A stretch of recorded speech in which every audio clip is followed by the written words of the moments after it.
Good morning বন্ধুরা। তো আজকে হচ্ছে সোমবার, আর এই যে দেখো বৃষ্টি লাগিয়েছে সকাল থেকে। তো ভাবলাম আজকে একটু ভিডিওটা করি, অনেক দিন ভিডিও দেওয়া হয়নি, সময়ও পাচ্ছিলাম না।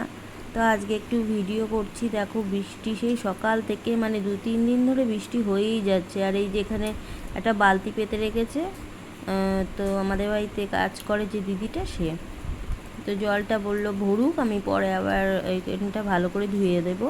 আর এই যে আকাশে মেঘ দেখছো, বর্ষাকাল তো বৃষ্টি হবেই। তো তোমাদের দাদাভাই গেছে বাজারে, আমি নিচে এসে একটুখানি ভিডিও করছি। আর এই যে আমাদের বিড়ালের বাচ্চার ঘরটা ছিল, সেটা একদম ভেঙে গেছে, বাচ্চাগুলো তো আর নেই, তো তাই জন্য আর সারাইও নি। তো এখন রান্নাঘরে চলে এসেছি, আর এই যে ময়দা মাখছি। বেশ ঠান্ডা ঠান্ডা পড়েছে, আর মেয়ে একটু আবদার করলো, মা ছাতুর কচুরি করে দাও। মেয়ে খুব ভালোবাসে, আমাদের দাদাভাইও ভালোবাসে, তাই একটু ময়দা মেখে নিচ্ছে। আর এই যে বাইরে আবার বৃষ্টি পড়ছে, একটু তোমাদের সাথে শেয়ার করছি। দেখো একটু কমেছে আগের থেকে, তাই জন্যই ভাবলাম একটু তোমাদের দেখাই। ময়দা মাখতে মাখতেই জানলার কাছে চলে এসেছি। তো এইখানে আমার ছাতুটাও মাখা হয়ে গেছে, একটুখানি লঙ্কা দিয়ে ছাতুটাকে মেখে রেখেছিলাম। তো কিছুক্ষণ মেখে রাখার পর এই যে দেখো এখন গোল গোল করব, করে এগুলোকে ময়দার মধ্যে পুরবো। তো এটা হচ্ছে পুর তৈরি করলাম। তো এই যে দেখো এখানে একটু বড় বড় দেখাচ্ছে, কিন্তু খুব একটা বড় করিনি, ছোট ছোটোই করেছি। আর এটা খেতে সত্যি খুবই সুন্দর হয়, একটু ছোলার ডাল দিয়ে খেলে খুব ভালো হয়, কিন্তু আজকে তো সেটা আর করিনি। তো এই যে দেখো সব কটা আমার তৈরি হয়ে গেছে। আর এই যে দেখো পুরের মধ্যে এগুলো দেখো ঢুকিয়ে রাখছি এইভাবে।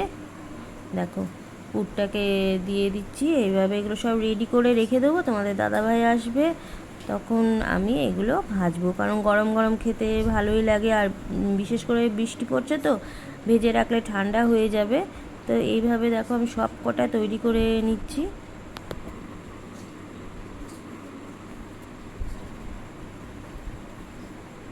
তো সবগুলো আমার তৈরি হয়ে গেছে। তো এগুলোকে আমি ভালো করে ঢেকে রাখবো। তো একটুখানি জানলার কাছে দাঁড়াই, দেখি তোমাদের দাদাভাই আসছে কিনা। তো আবারও দেখো বৃষ্টি শুরু হয়েছে, খানিকক্ষণ আগে বৃষ্টি কমেছিল। তো বর্ষার বৃষ্টি তো এইভাবেই হয়, কখনো জোরে হয়, কখনো কমে যায়। আর এই যে টিপ টিপ টিপ টিপ করে এখন বৃষ্টি পড়েই যাচ্ছে, রাস্তায় তো একটাও লোক নেই। আর এই যে তোমাদের দাদাভাই বাজার করে নিয়ে চলে এসেছে, যে ছাতা নিয়ে গিয়েছিল, ভাগ্যিস ছাতা নিয়ে গিয়েছিল, তাই জন্য তো বৃষ্টিতে আর ভিজতে হলো না। এবার তোমাদের দাদাভাই আসবে, আর গরম গরম এখন ভাজা হবে। তো এই যে আমার সব কটা বেলা হয়ে গেছে, এবার এগুলোকে এক এক করে আমি ভেজে নেব তেলে। তো দেখতে তো খুবই বড় বড় লাগছে, কিন্তু এগুলো কিন্তু খুব একটা বড় বড় হয়নি, যেহেতু একটু কাছ থেকে আমি ভিডিওটা করেছি, তাই জন্যে মনে হচ্ছে খুব বড় বড় হয়ে গেছে। কিন্তু এগুলো খুব একটা বড় বড় হয়নি, কচুরি যেমন হয় সেই রকমই হয়েছে। একটু ভালো করে লাল লাল করেও ভেজে নিচ্ছি, বেশ ভালোই ফুলেছে এগুলো। এই যে দেখো বেশ ভালো ফুলেছে। আর এদিকে আমি তরকারি বসিয়েছি। তো আজকে তো বললাম ছোলার ডাল করতে পারিনি, হট করে মেয়ে বললো খাবো, তাই জন্য তো এখানে আলুর তরকারি করে নিয়েছি। আর এই যে এখন তোমাদের দাদাভাইকে বললাম একটুখানি তুমিও ভাজো, কারণ একা হাতে পারছিলাম না। তো তোমার দাদাভাইকে এই যে বললাম একটুখানি তুমি ভাজো।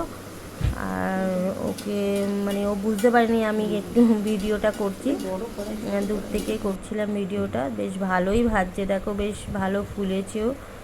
তো এখন এগুলো আজকে আমরা খাবো। তো লুচি বা পরোটা মানে যাই করি না কেন, এগুলো তোমাদের দাদাভাই মাঝে মাঝে আমাকে একটু হেল্প করে ভেজে দিয়ে, ও এগুলো পারে, কিন্তু রুটি একদমই পারে না করতে, তাই জন্য রুটিটাও করে না। আর লুচি কিংবা এই পরোটা হলে ওই ভেজে দেয়। তো আমার তো এই দেখো সবগুলো রেডি হয়ে গেছে, বাকিগুলো তোমাদের দাদাভাই ভেজে দিল। আর বাড়িতে বোঁদে ছিল, তো আজকে দেখো বোঁদে, তারপরে এই যে আলুর তরকারি, এর মধ্যে অল্প দুটো ছোলার ডাল দিয়েছিলাম। আর এই যে আমাদের গরম গরম ছাতুর কচুরি রেডি হয়ে গেছে। তো আজকের মতো ভিডিওটা এখানে শেষ করলাম।